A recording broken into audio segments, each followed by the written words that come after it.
사무엘서 묵상 일기 7번째. 편견을 깨면 더 넓은 세상이 보입니다.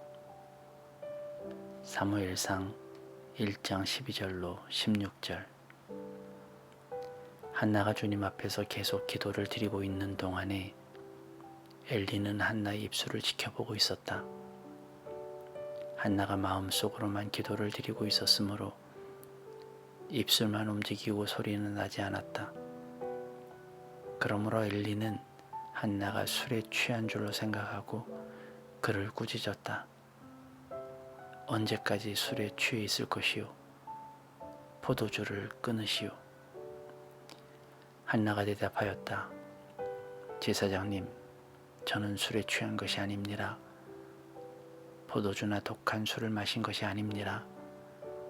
다만 슬픈 마음을 가눌 길이 없어서 저의 마음을 주님 앞에 쏟아놓았을 뿐입니다. 이 종을 나쁜 여자로 여기지 마시기 바랍니다.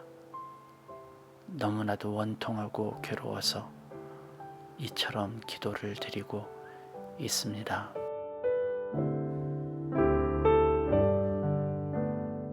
좋은 아침입니다. 맑고 밝게 시작하는 하루, 어제의 걱정과 시름을 뒤로하고 감사와 기쁨으로 다시 가슴 뛰는 하루를 여는 여러분들을 응원하고 축복합니다. 이제 한나의 절절했던 기도가 끝났습니다. 그녀의 기도는 처절할 정도로 간절했던 것 같아요. 그의 입에서 소리가 터져 나오지도 못할 만큼 응어리지고 가슴속 깊은 신음이 있었던 모양입니다.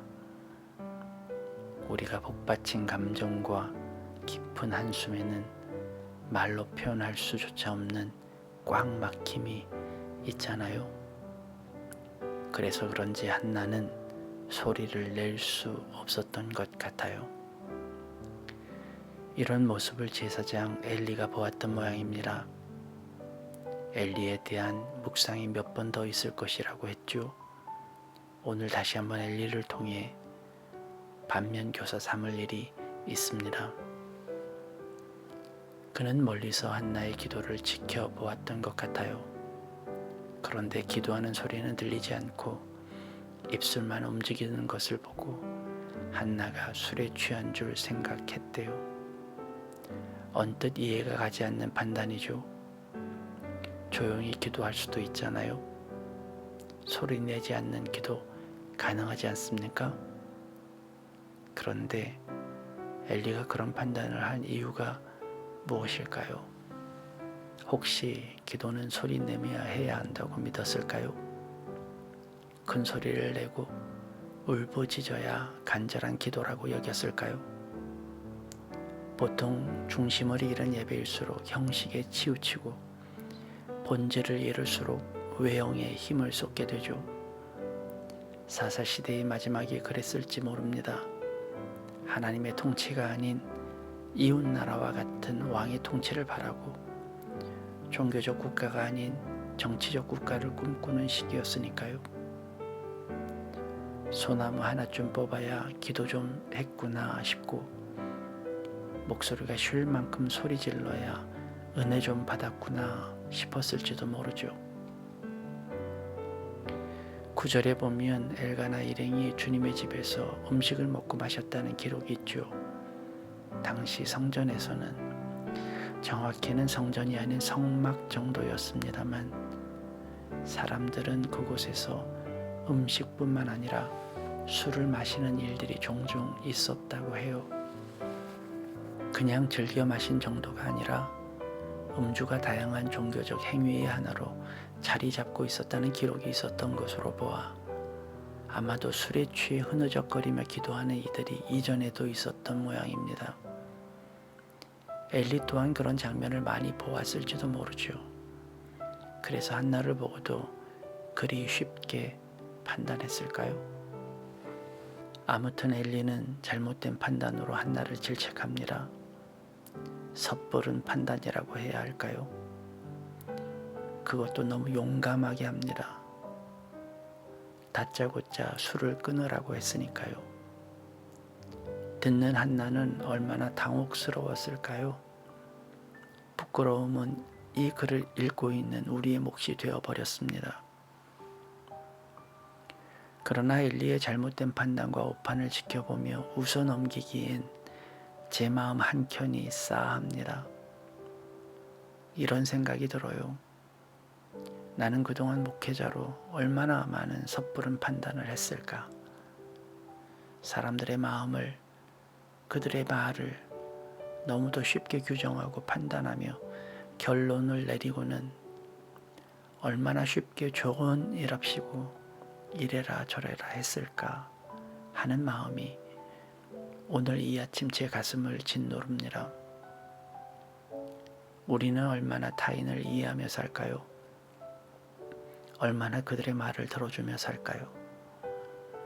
얼마나 그들의 행동을 잘 이해할까요? 이전에 어떤 일이 있었고 무엇을 경험하며 학습이 되었든 단정적인 판단과 섣부른 정죄는 누군가의 삶을 꺾어버리는 무기가 될지도 모릅니다. 아니, 그렇게까지는 아니더라도 적어도 나로 그칠 수 있는, 나에게서 도움을 받고 일어설 수 있는 기회를 잃게 만들어 버릴 수는 있죠. 마치 마지막 전화를 받은 사람처럼. 그렇다면 엘리의 이런 판단은 무엇 때문일까요? 우리는 왜 섣부른 판단을 하게 될까요? 왜 사람을 내 시선으로 규정 지을까요? 왜 저 사람은 이래 라고 단정을 하는 것일까요? 그 뒤에 숨어있는 우리의 죄성이 있습니다. 그것은 편견이에요. 편견은 우리가 사고하고 인지하며 결정하기 전에 이미 우리 머리에 들어와 있는 인식을 말하죠. 우리는 많은 편견을 가지고 삽니다. 편견이 어떤 것인가를 논하기에는 많은 시간이 필요해요. 다만 편견이 평가를 부르고 편견이 섣부른 판단의 주범이라는 사실은 분명하죠. 이런 말이 있습니다. 편견으로 인해 갖는 관심 또한 편견이라고요. 가령 장애인에 대한 관심 혹은 가난하고 어려운 이들, 소외된 이들에 대한 관심이 혹시 편견에서 출발했다면 그들을 위한 나눔과 도움 또한 편견이라는 것이죠. 이처럼 편견은 좌우를 가리지 않고 감정이나 인격을 가리지 않습니다. 좋은 일 혹은 나쁜 일에도 편견은 존재하죠. 어쩌면 사랑은 어떤 행동이 아니라 편견을 버리는 것일지도 모릅니다. 편견을 깨면 더 넓은 세상이 보입니다. 여자나 남자가 아닌 그저 사람으로, 술 취했는지 안 취했는지가 아닌 그저 기도자로, 얼굴이 붉든 눈물을 흘리든 아픔이 있든 소리를 지르든 내 앞에 있는 사람은 내가 필요해서 온 영혼으로 그렇게 바라보는 시선, 그때 우리의 판단이 맑아지고 그때 우리는 그에게서 더 많은 것을 읽을 수 있어요. 사랑하는 여러분, 우리는 오늘도 하루라는 시간에 갇혀 살겠죠. 그 물리적인 시간에서 우리는 벗어날 수는 없습니다. 그러나 편견에 갇혀 살지는 마세요. 내가 지나온 시간이 준 편견이 또 다른 시간이 되어 나를 올가매지 않도록 오늘은 오늘의 나로 존재하고 오늘은 오늘의 이웃으로 인정해주며 오늘은 오늘의 시간으로 살아가는 우리이길 빌어요. 똑같은 시간 속에 더 많은 것이 보이는 하루이길 빕니다.